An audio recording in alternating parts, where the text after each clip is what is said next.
Olá, amados irmãos. É com muito prazer que estamos aqui mais uma vez para uma escola bíblica dominical.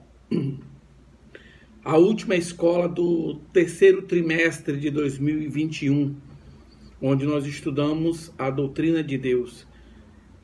Se os irmãos prestarem atenção, praticamente nós fazemos um curso de teologia ao longo de 8 anos.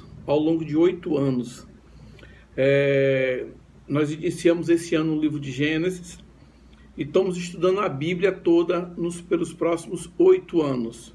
Próximo trimestre, que já vai iniciar no próximo domingo, estaremos estudando o livro de Isaías. Então, se o irmão assistir a IBD, se o irmão acompanhar os textos bíblicos e todo o estudo bíblico do trimestre, praticamente o irmão cada vez mais vai se familiarizando e fazendo uma imersão na palavra de Deus. É um curso de teologia que nós fazemos com duração de 8 anos. É esse curso da nossa escola bíblica dominical, da qual a Convenção Batista Brasileira é que faz essa coordenação. E a lição de hoje, Deus é vida eterna. É isso que nós estaremos estudando na lição de hoje. E o texto áureo da lição de hoje está em Apocalipse, capítulo 22, versículo 14, que diz: Bem-aventurado aqueles que guardam os seus mandamentos, para que tenham direito à árvore da vida e possam entrar na cidade pelas portas. Para começar nosso EBD de hoje, eu convido nosso querido professor Raimundo Santana para nos falar sobre somente um Deus eterno concede vida eterna. Há outros deuses, existem outros deuses que concedem vida eterna, mas o que diz em Mateus é diferente, o que diz a palavra de Deus é diferente. Somente um Deus eterno consegue vida eterna. Por favor, professor Raimundo. A paz do Senhor, meus irmãos, minhas irmãs, bom dia, graça e paz a todos. Nós vamos estudar hoje, nesta EBD, o seguinte tópico: somente um Deus eterno pode doar a vida eterna. Os textos que nós separamos são Tito 1, 2, Efésios 1, 4 e Evangelho de João 3,16. Vamos ao primeiro texto. Tito 1, 2. Em esperança da vida eterna, a qual Deus, que não pode mentir, prometeu antes dos tempos dos séculos. Outra tradução diz antes dos tempos eternos. Eu prefiro essa terminologia. Antes dos tempos eternos. Portanto, Deus é eterno. Antes dos tempos eternos, antes da eternidade, Deus já havia feito promessas ao seu povo. Como também nos elegeu nele, Efésios 1,4, como também nos elegeu nele antes da fundação do mundo, para que fôssemos santos e irrepreensíveis diante dele em amor. Veja, Deus nos elegeu em Cristo antes da fundação do mundo. Isso mostra o caráter eterno de Deus. Na verdade, dizer que Deus é eterno é chover no molhado, porque ele é o Pai da eternidade. Antes da eternidade existir, Deus já era. Ele é um ser que é o Pai da eternidade. Portanto, chamá-lo de eterno é o máximo que nós podemos nivelar, porque não existe outra forma de nós nos dirigirmos a ele. Como também nos elegeu nele antes da fundação do mundo, para sermos santos e irrepreensíveis diante dele em amor, antes da fundação do mundo. E João 3,16, porque Deus amou o mundo de tal maneira que deu o seu Filho unigênito para que todo aquele que nele crê, em Jesus, seu Filho eterno, não pereça, mas tenha a vida eterna. Primeiro ponto que nós vamos abordar aqui é o seguinte: Deus é eterno. E quando nós dizemos aqui que Deus é eterno, não significa dizer que Deus está no mesmo nível da eternidade. Deus é muito, infinitamente maior que a eternidade. Vamos ver isso aqui? A eternidade é uma criação, entre aspas, filha de Deus. Olha o que está em Isaías 9,6, parte final do versículo, referindo-se à encarnação de Cristo. Diz assim: Pai da eternidade, seu nome será maravilhoso conselheiro, Deus forte, maravilhoso conselheiro, Deus forte, Pai da eternidade. Pai da eternidade. Aquele menino que nasceu, Jesus encarnado, Deus encarnado, é o Pai da eternidade. Se ele é o Pai da eternidade, ele é infinitamente maior do que a própria eternidade. A eternidade que é maior do que os anjos, do que os homens e de qualquer outra coisa no universo. Deus é o Pai dela. Será que você não sabe? Isaías 40, 28. Nunca ouviu falar que o Senhor Deus, o Deus eterno, o Criador de toda a terra, Ele não se cansa, não se fica exausto, sua sabedoria é insondável? Tópico número 2. A vida eterna. Falamos rapidamente do caráter eterno de Deus e vamos entrar logo na eternidade, na vida eterna, melhor dizendo. Não é? A vida eterna. A vida eterna, tópico 2, Zoe. A palavra Zoe é a palavra vida, quando se refere à vida de Deus no Novo Testamento. Existe bios, que é a vida humana, e vida de Deus. Quando Jesus disse, eu vim para que tenham vida, ele está dizendo que ele queria dizer, a palavra utilizada ali é Zoe. Não é? Então, vida ali é Zoe. A vida eterna é esta vida Zoe, vida eterna. E esta é a promessa que ele nos fez, a vida eterna. 1 João 2,25. E em João 3,16 diz, para que não pereça, mas tenha a vida eterna, ou seja, Zoe, esta vida de Deus em nós. Terceiro, a vida eterna é um dom de Deus. A vida eterna é um dom supremo de Deus ao miserável pecador. Veja, eu vim para que tenham vida, João 10,10. Zoe, a palavra é Zoe. Eu lhes dou a vida eterna e elas jamais perecerão. Jesus se referindo àqueles que o recebem e creem nele, que ele chama essas pessoas, a nós, de suas ovelhas. Não é? Eu lhes dou a vida, isto é, eu lhes dou Zoe, eterna, vida eterna, e elas jamais perecerão. Quarto, três dimensões sobre a vida eterna. Certo? Primeiro, a vida eterna vista em três dimensões. No nível terreno. Vou te explicar o que significa o nível terreno.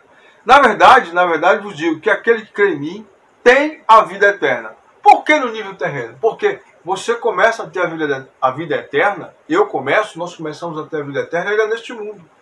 Quando nós cremos, quando recebemos fé para crer no Senhor Jesus. Então, eu fico observando algumas pessoas que dizem, até pessoas que se consideram grandes assim, né? De grande significação, no contexto eclesiástico, diz assim, terá a vida eterna. Não. Jesus disse que quem crê nele tem a vida eterna, já tem a vida eterna. João 5,24 diz, na verdade vos digo, que quem ouve a minha palavra e crê naquele que me enviou, tem a vida eterna.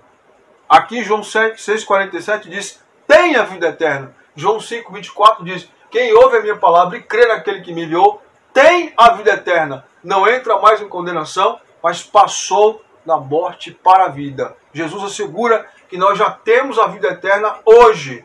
Desde os dias em que nós os recebemos, que fomos salvos por ele, nós já temos a vida eterna morando em nós. Conosco e em nós. Segundo, a vida eterna vista no pós-morte. Lucas 23:42 diz assim, e disse-lhe Jesus, aquele homem que se arrependeu no apagar das luzes, no último momento, aquele ladrão que se converteu ali na hora, ele disse, Senhor, lembra-te de mim quando entrares no teu reino. Ou seja, naquele momento, aquele homem recebeu a vida eterna. E Jesus disse, em verdade vos digo, que hoje mesmo você estará comigo no paraíso. Então a vida eterna, nós também a desfrutaremos no pós-morte. Mas não é só no pós-morte. Porque se ensina que o crente vai ter a vida eterna no pós-morte. Não, o crente já desfruta a vida eterna nesta vida. Já tem a vida eterna a partir do momento que ele recebeu Jesus. Ele passa a ter essa vida eterna e ela entra com ele na eternidade e vai com ele também para a terceira dimensão, que é no pós-ressurreição. É o texto, inclusive, da lição, Mateus 25:46, que diz, irão os justos para o tormento, os ímpios, corrigindo, irão os ímpios, para o tormento eterno, mas os justos para a vida eterna. Então, neste momento aqui, esse texto coloca os justos aqui, naquele momento em que o justo já estará ressuscitado. É no pós-ressurreição. É o momento do galardão, de entrar no eterno e perfeito estado. Então, também o crente vai desfrutar uma fase plena da vida eterna, que não desfruta hoje e que também não desfruta os que estão na eternidade, porque ainda aguardam a ressurreição, a glorificação do corpo e a exaltação que nós veremos a seguir. Adiante. Quinto tópico. A vida eterna é conhecer a Jesus.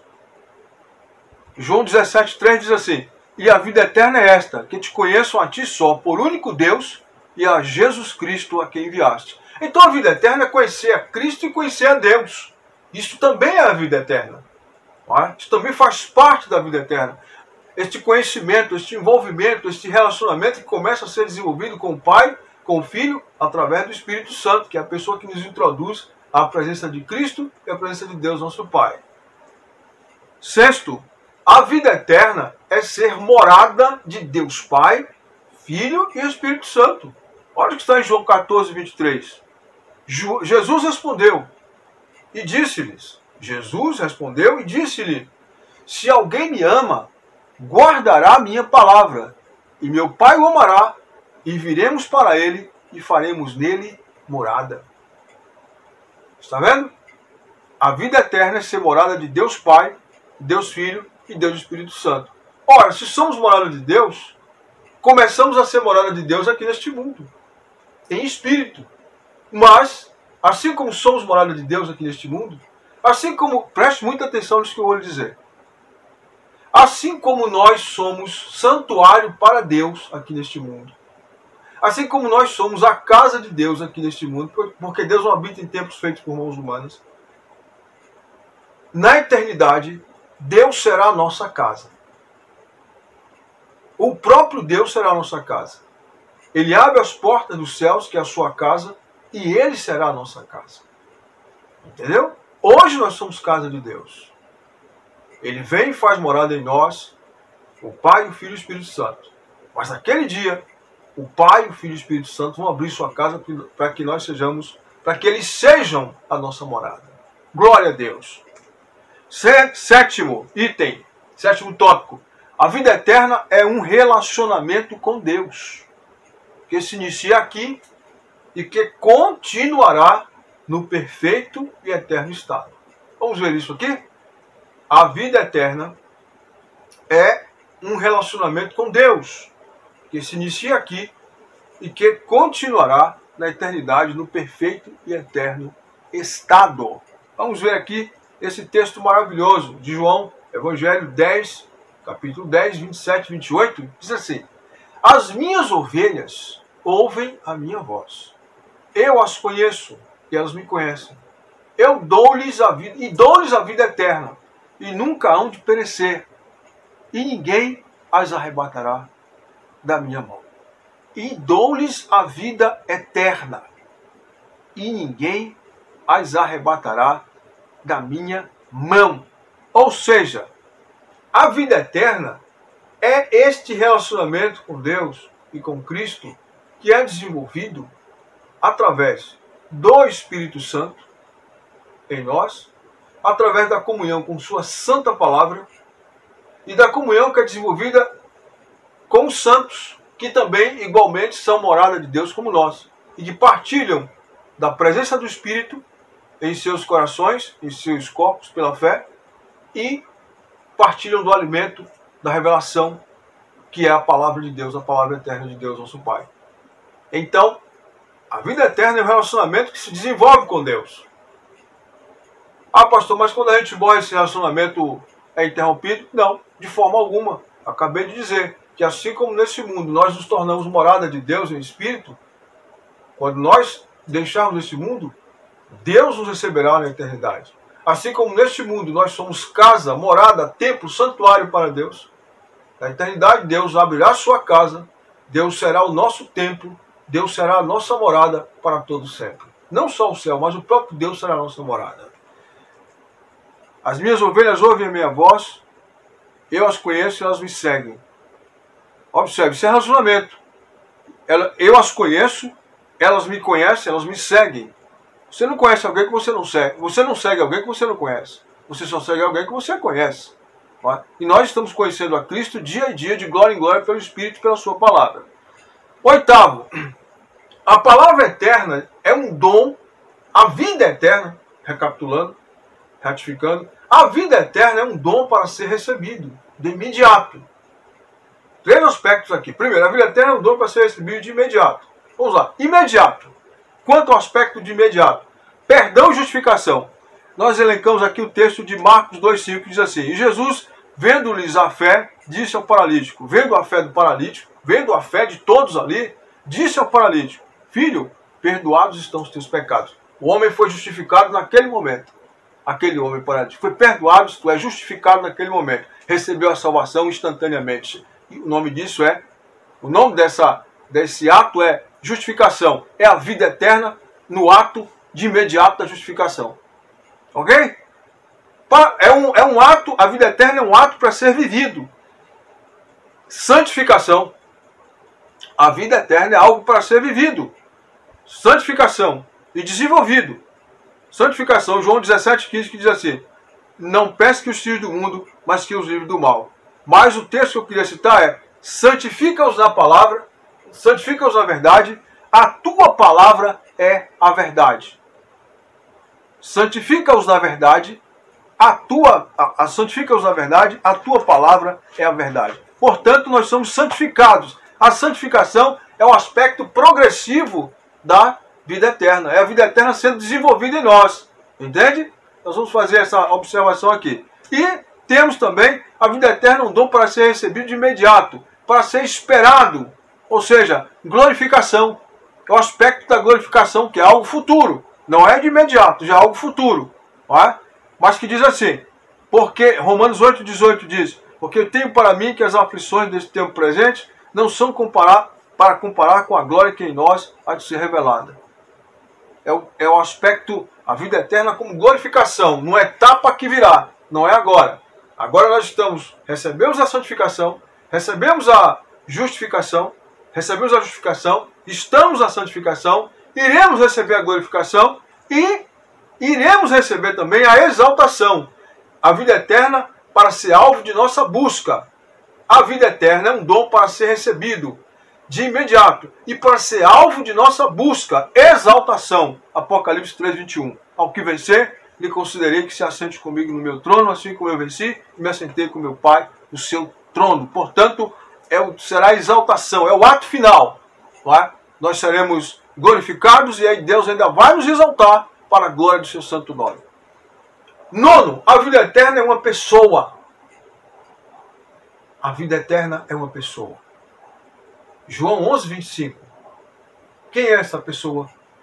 Essa pessoa disse-lhe Jesus: Eu sou a ressurreição e a vida. Eu sou a ressurreição e a vida. Quem crê em mim, ainda que seja morto, verá. Jesus é a vida eterna. Ele é a vida, ele é a ressurreição. Que a graça do Senhor Jesus, meus irmãos, seja conosco. Que Deus te abençoe nesta manhã. Muito obrigado, professor Raimundo, por mais uma vez estar nos apoiando na nossa Escola Bíblica Dominical.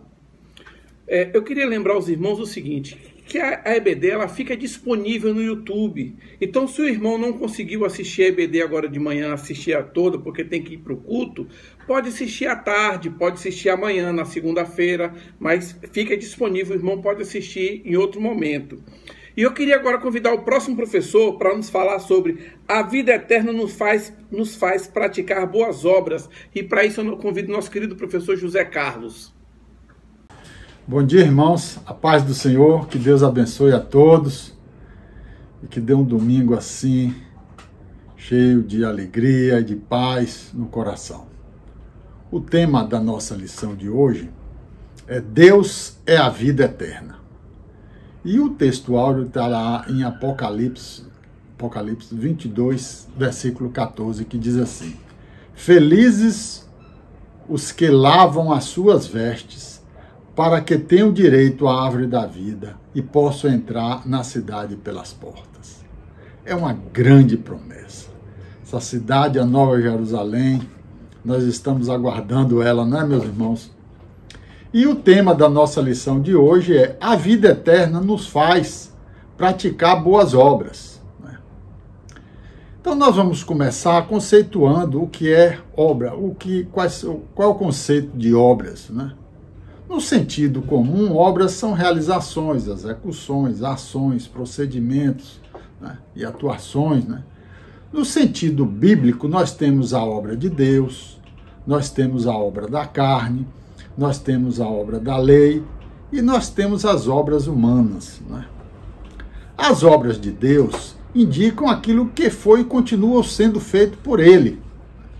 Está lá em João 1,3, que diz assim: todas as coisas foram feitas por intermédio dele. Sem ele, nada do que existe teria sido feito. E em João 5,17 diz assim: meu Pai continua trabalhando até hoje e eu também estou trabalhando. Quer dizer, olha o que Jesus está dizendo. Todos os dias ele trabalha.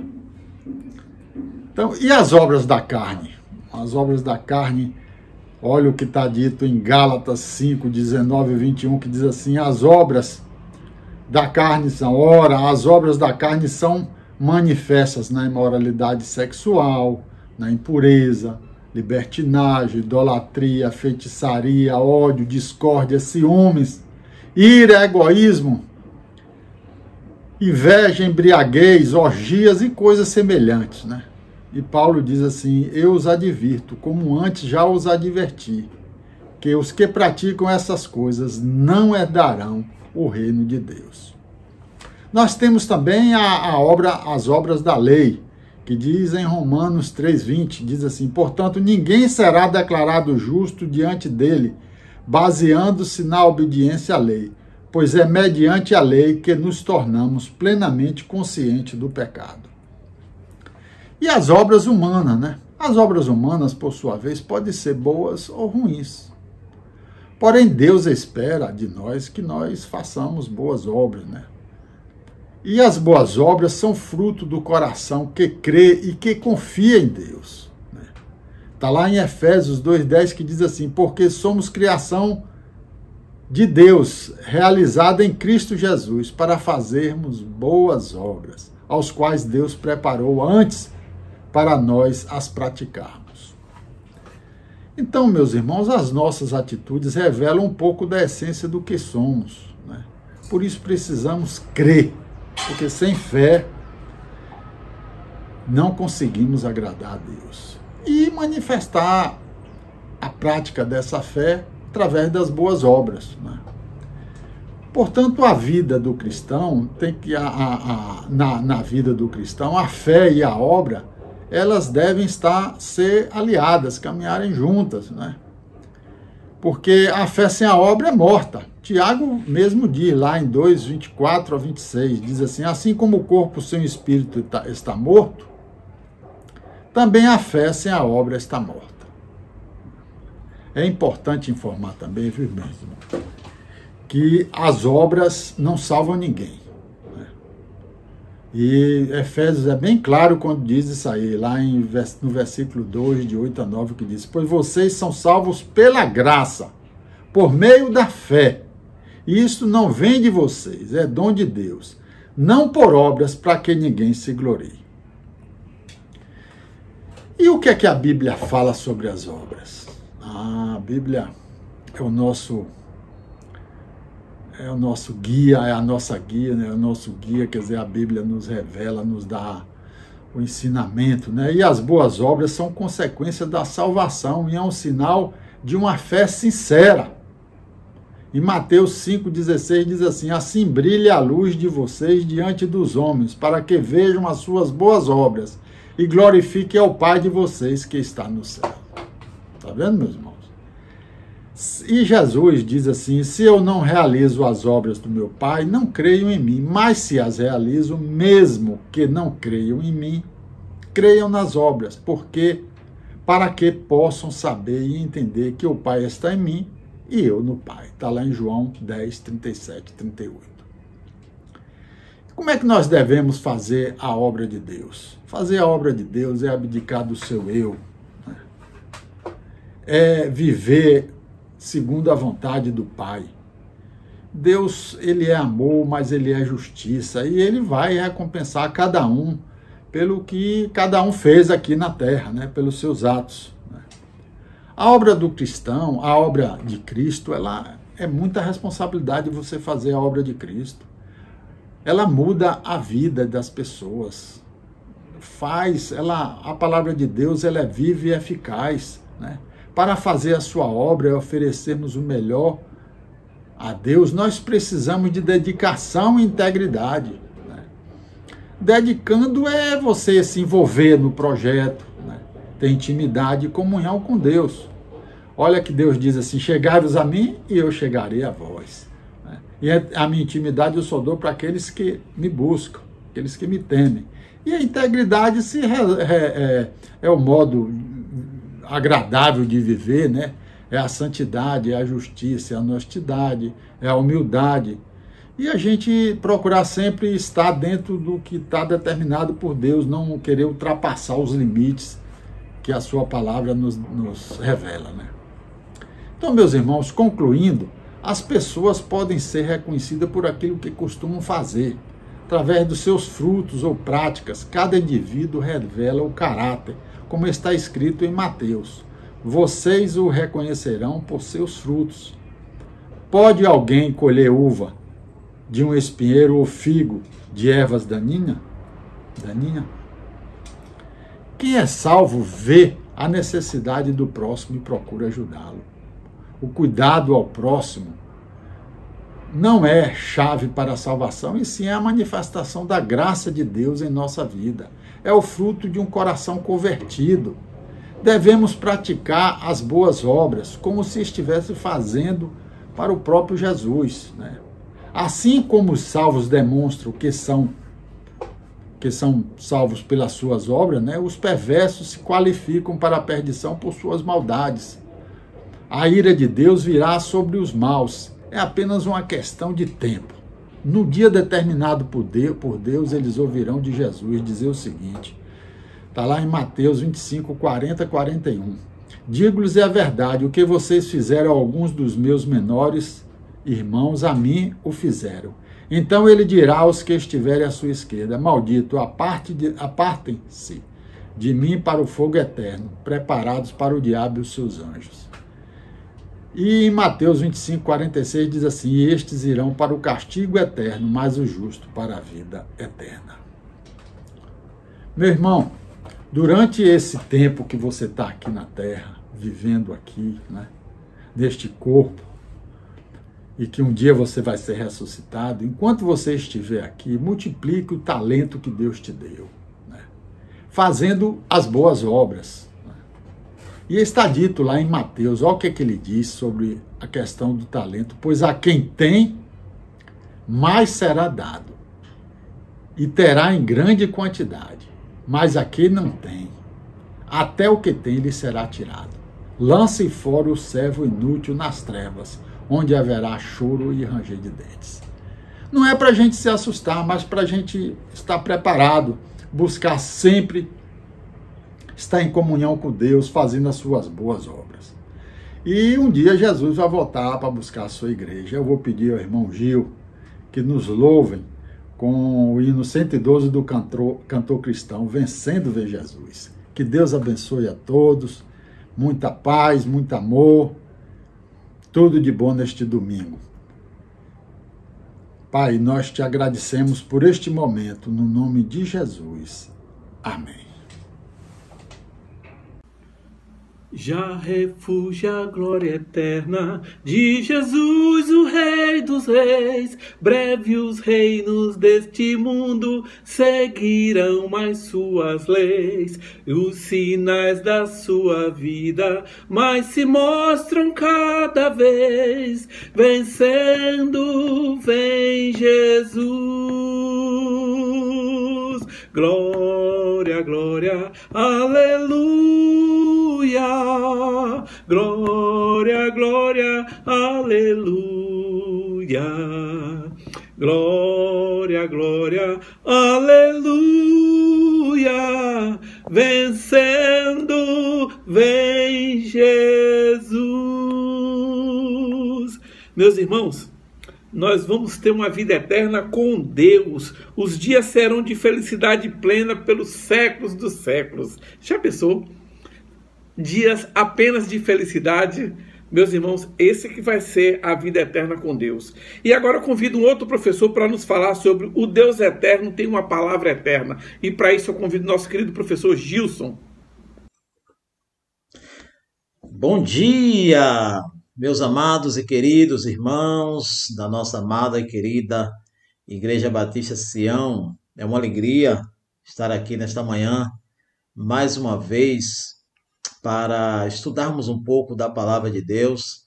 Sempre me sinto honrado pelo convite e pela oportunidade de retornar, mesmo que virtualmente, à minha igreja. Sião sempre será a minha igreja, a minha casa. E eu sou grato a Deus por essa igreja na minha vida, pela vida do meu pastor, Walter. E a todos, então, um abraço muito especial, meu, de Beth, dos meninos, e da Primeira Igreja Batista em Amélia Rodrigues. Meus queridos, Gil me deu aqui a honra, né, de fechar a lição da Escola Bíblica Dominical nesse trimestre, né? Ele me passou justamente o último tópico da lição 13, que fala sobre Deus é vida eterna. E assim a gente vai falar sobre o Deus eterno tem uma palavra eterna. Nada mais lógico, né? Isso. Se Deus ele é eterno, é um atributo dele, um atributo do Senhor, então nada mais coerente e lógico de que a sua palavra ela é eterna, ela tem efeitos para toda a eternidade. Então louvamos a Deus por essa oportunidade que tivemos nesse trimestre de estudar a doutrina de Deus. Que importante a gente revisar esses assuntos, né, de maneira sistematizada para o nosso crescimento. O texto da lição, né, é o texto de Apocalipse 22, 6, de 6 a 12, mas nós não vamos ler até o 12. Eu preferi ler apenas até o 8, que diz assim: Disse-me, estas palavras são fiéis e verdadeiras. O Senhor, o Deus dos santos profetas, enviou o seu anjo para mostrar aos seus servos as coisas que em breve hão de acontecer. Eis que presto venho, bem-aventurado aquele que guarda as palavras da profecia deste livro. E eu, João, sou aquele que vi e ouvi estas coisas, e havendo-as ouvido e visto, prostrei-me aos pés do anjo que mas mostrava para o adorar. Pai querido, Pai santo, Deus de amor, diante da tua palavra eterna, santa, nós estamos, ó Deus, e queremos dizer, ó Pai, que somos totalmente dependentes do auxílio do teu Espírito para entendê-la, Pai. Fala ao nosso coração de maneira muito especial nesta manhã, Senhor. Abençoa cada pessoa que está nos assistindo. Abençoa cada pessoa que vai assistir posteriormente. E que a tua graça seja derramada sobre as nossas vidas, Senhor. Essa é a nossa oração em nome de Jesus. Há uma frase conhecida entre nós os batistas em que a Bíblia é a nossa única regra de fé e prática. O povo batista é conhecido pelo zelo, pelo amor às Escrituras. O povo da Bíblia, desde os tempos remotos, somos assim identificados e não deve ser diferente hoje na nossa geração. O texto de João está encerrando o livro do Apocalipse, né? E ele ratifica aquilo que nós já sabemos a partir da leitura do livro do Apocalipse, de que esta palavra vem de Deus. A palavra que nós temos escrita, ela veio do Senhor para o coração do seu povo. Inicialmente para o povo eleito, o povo judeu, o povo hebreu, e posteriormente para o povo cristão. E todos nós formamos um só povo em Cristo, tanto grego como judeu, como cita, como qualquer outra nação que a gente venha citar, venha a nos recordar, todos se tornam um só em Cristo. E esta palavra, na sua plenitude, na sua totalidade, Antigo e Novo Testamento, é palavra de Deus para nós. E ela é autoridade sobre nós. A maior autoridade sobre a igreja é a palavra, é a Bíblia. Alguns inimigos da igreja dizem por aí que nós somos bibliolatra, né? Idolatramos a Bíblia. Que eles pensem dessa forma, para nós não vai fazer nenhuma diferença, porque para nós a Bíblia é palavra de Deus. Alguns dizem também por aí que a Bíblia não é a palavra de Deus, ela contém ou ela se torna a palavra de Deus. Mas para nós, o povo batista, nós não temos dúvida que a Bíblia é a palavra de Deus. E ela então é que deve nos nortear, nos orientar. E devemos, como pregadores, expor a palavra de Deus. Aliás, no púlpito cristão não cabe outra coisa a não ser a exposição das Escrituras. Apesar de que a gente tem vários métodos, várias metodologias de pregação, mas a preferida sempre deve ser a exposição bíblica, o texto bíblico. A Bíblia, então, ela é a palavra de Deus, é a nossa única regra de fé e prática. E devemos estudá-la com reverência, com sabedoria e com conhecimento. Devemos nos dedicar ao estudo da palavra de Deus. Ela é palavra eterna, porque Deus é eterno. Então nós olhamos para a Bíblia e ela fala sobre ela. A Bíblia é um livro que fala sobre si mesmo. A Bíblia se autoexplica, né? Tem uma frase do pastor Ágabo, não fui aluno dele, mas os alunos dele sempre citam essa frase. Ele diz que teologia é Bíblia, o resto é comentário. Então veja aqui temos vários livros, mas são todos comentários apenas. Teologia é Bíblia. E a gente precisa então estudar a Bíblia, pregar a Bíblia, meditar sobre a Bíblia, ensinar a Bíblia, para que assim o povo de Deus seja alimentado, instruído pelas Escrituras. A nossa lição tem 3 pontos, que eu não estou obedecendo a ordem colocada na lição, mas eu coloquei primeiro que o primeiro ponto que eu coloquei aqui é crer nela como revelação de Deus. Como eu falei, a Bíblia ela se autoexplica. A Bíblia ela é suficiente. E ela diz que ela é de Deus, ela veio de Deus. O texto mesmo muito conhecido de 2 Timóteo 3, 16 e 17 diz que toda a Escritura é inspirada por Deus. Então, veio de Deus. Deus inspirou o homem para escrevê-la, mas a palavra é de Deus. Diz mais o texto que ela é útil para o ensino, para a repreensão, para a correção e para a instrução na justiça, para que o homem de Deus seja apto e plenamente preparado para toda boa obra. Então, a palavra de Deus é quem nos ensina, nos repreende.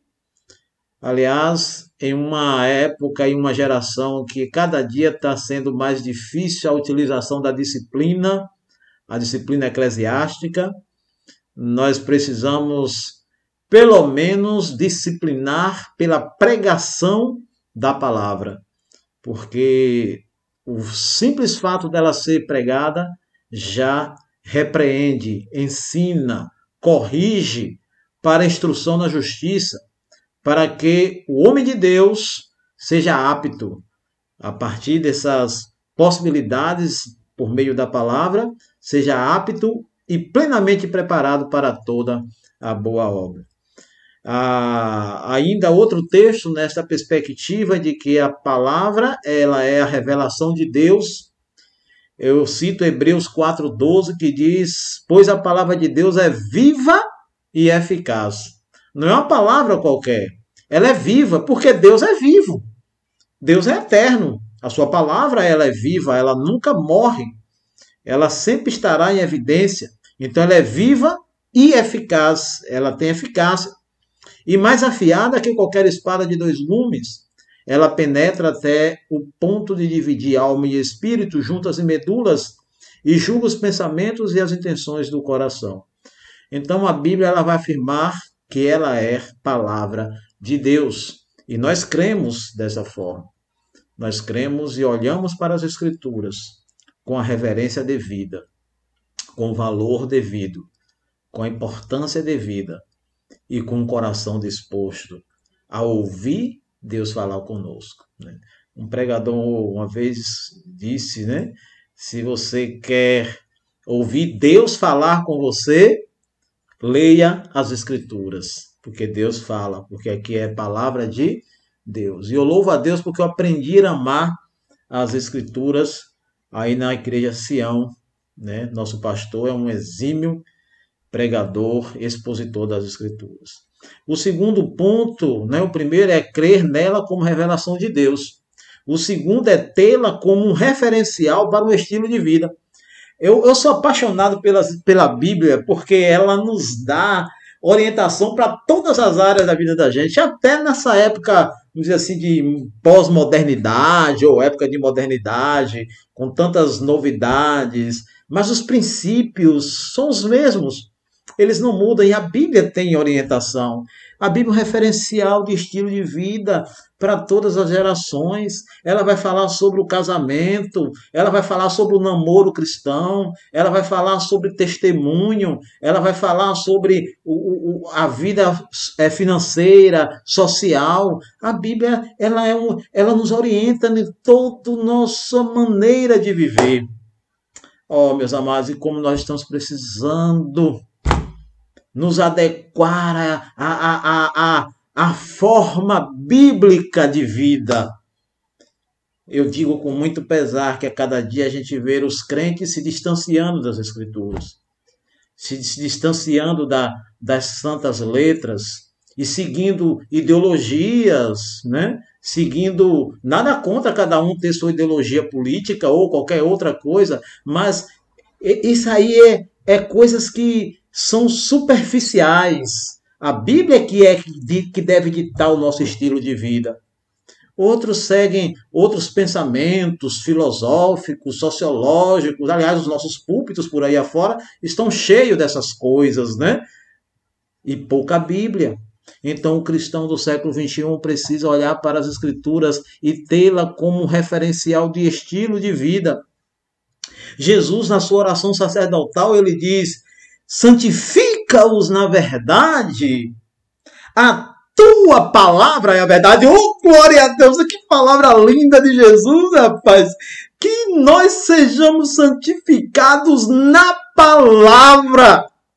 É ela que nos instrui, é ela que nos molda, é ela que nos mostra o caminho a seguir, é ela que nos corrige para andarmos na linha. Santifica-os na verdade, a tua palavra é a verdade. Então, precisamos tê-la como estilo de vida. Aí eu lembro de Tiago 1,22, que ele diz: sejam praticantes da palavra e não apenas ouvintes, enganando vocês mesmos. Muitos são ouvintes. Ainda tem aqueles que ouvem, entra aqui e sai aqui, Mas sejam ouvintes e praticantes da palavra, ela que deve ditar o nosso estilo de vida, nos nossos relacionamentos pessoais. Um texto que eu gosto muito, talvez no tempo não dê para a gente ler, mas eu vou fazer referência a ele, a Deuteronômio 6, de 1 a 9, que fala sobre a obediência à palavra. O versículo 1 diz assim: estes, pois, são os mandamentos, estatutos e os juízos que mandou o Senhor vosso Deus para se vos ensinar, para que os fizeis na terra a que passais a possuir, E o final, e aqui mais na frente Diz o versículo 5, amarás, pois, o Senhor teu Deus de todo o teu coração, e de toda a tua alma, e de todo o teu poder. E estas palavras que hoje te ordeno estarão no teu coração, e as intimarás a teus filhos, e delas falarás assentado em tua casa, e andando pelo caminho, e deitando-te e levantando-te. Também as atarás por sinal na tua mão, e te serão por testeiras entre os teus olhos, e as escreverás nos umbrais da tua casa e nas tuas portas. O texto aqui, ele é amplo, ele está mandando a gente colocar a palavra de Deus como referencial na nossa mente, na nossa família, no nosso estilo de vida, e então ela deve ser obedecida para que seja feliz na terra, né? Para que seja feliz neste mundo. Então, primeiro ponto, crer nela como revelação de Deus. A Bíblia é a palavra de Deus. Segundo ponto, tê-la como referencial para o estilo de vida. É ela que vai nos moldar, ensinando os nossos filhos para que eles sejam moldados pela palavra. E por último, obedecer a palavra de Deus. Não é só ter uma Bíblia, não é só tê-la como palavra eterna, não é só tê-la como palavra de Deus, não é só tê-la como referencial de estilo de vida, é necessária obediência. E aí está o grande cerne da questão. Porque o nosso coração ele é tendencioso à desobediência. O povo de Deus, historicamente, busca sempre desobedecer as Escrituras. Foi assim no tempo de Moisés, foi assim no tempo de Josué, foi assim no tempo dos juízes. O tempo dos juízes. Foi assim no tempo dos profetas. Os profetas que são citados por João lá no Apocalipse, como referencial de divindade da palavra. Foi assim no tempo de Jesus, foi assim no tempo dos pais da igreja, dos pais apostólicos, foi assim no tempo da reforma e tem sido assim hoje. O grande calo para nós é ter a capacidade de obedecer a palavra. Porque nós somos tendentes a obedecer às nossas próprias ideias. E se a palavra não cai no nosso molde de vida, se a palavra não cai dentro do meu projeto de vida, eu vou desobedecê-la. Mas não é isso que as Escrituras ensinam. Elas ensinam que a nossa vida tem que se moldar às Escrituras e não a Escritura se moldar às nossas vidas. E nesse mundo moderno, né, com muitas novas filosofias retornando, influenciando na teologia da igreja, na pregação da igreja, a gente precisa de retorno da palavra. Eu digo com toda sinceridade, o povo batista precisa de um retorno à palavra. Então temos que obedecer. Né? Josué 1,8 diz, não deixe de falar as palavras deste livro da lei e de meditar nelas de dia e de noite para que vos cumpra fielmente tudo o que nele está escrito. Só então os seus caminhos prosperarão e você será bem-sucedido. Então, qual é a condição para prosperar e para ser bem-sucedido na vida? Obedecer às Escrituras, obedecer a palavra de Deus. O povo hoje corre muito atrás de bênção, né? Bom, essas igrejas modernas aí, neopentecostais, de ponta de esquina, vivem oferecendo bênção, milagres, e às vezes o nosso povo corre atrás. Engano, engodo, é heresia, é mentira, é falsidade, é falso testemunho. Porque o que a Bíblia ensina é, se você quer ser próspero e feliz na vida, obedeça a palavra. E eu ainda leio Deuteronômio 28, de 1 a 4. E será que se ouvires a voz do Senhor teu Deus, tendo cuidado de guardar todos os seus mandamentos que hoje te ordeno, o Senhor teu Deus te exaltará sobre todas as nações da terra, e todas estas bênçãos virão sobre ti e te alcançarão. Quando ouvires a voz do Senhor teu Deus, ouvir aqui é no sentido de obedecer à voz do Senhor teu Deus.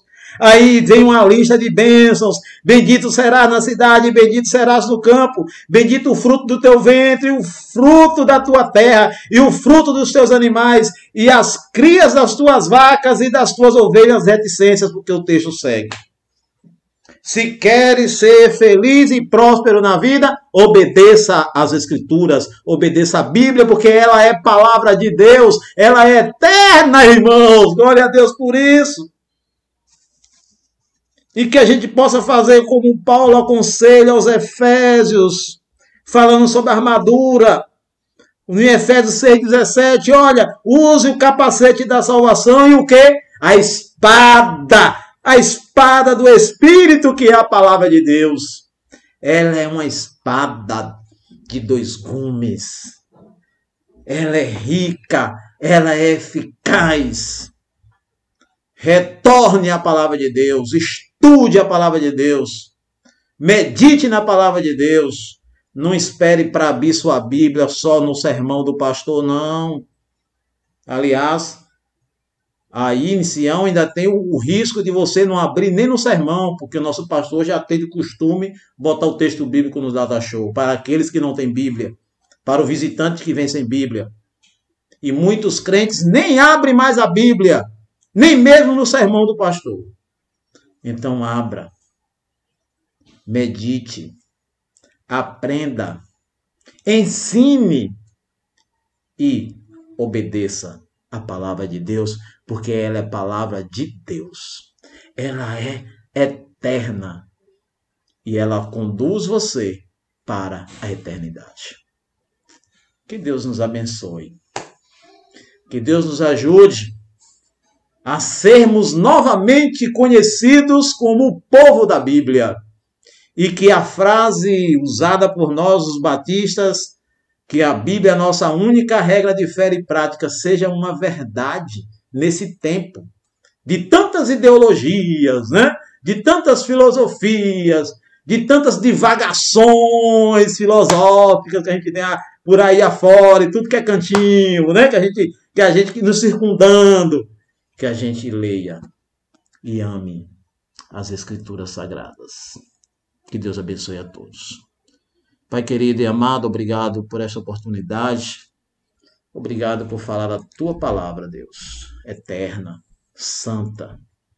Que o Senhor abençoe a cada um que está nos assistindo nesse momento, Deus. E se há alguém que está distante das Escrituras, que possa retornar a ter comunhão com a tua palavra. Deus abençoe a todos. Obrigado, um abraço, um cheiro do coração a todos, viu? Muito obrigado, pastor Gilson, por sua colaboração na nossa EBD. Irmãos, o autor da revista termina esse trimestre com um hino que eu conheço desde adolescente. Tu estás assentado no trono, sempre reinando, soberano, anjos cantando, homens louvando, Deus reunido, o seu povo, ó Alfa, Ômega, Cristo, Filho, ó vem, ó vem, ó vem, Senhor Jesus. Os irmãos lembram? Isso nós cantamos há muitos anos. Meus irmãos, isso que é Deus de vida eterna. E é esse Deus o qual nós louvamos e adoramos. Quero agradecer a todos que estiveram de alguma forma colaborando, apoiando na EBD desse trimestre. E dizer que a partir do próximo domingo estaremos estudando o livro de Isaías. Um grande abraço a todos.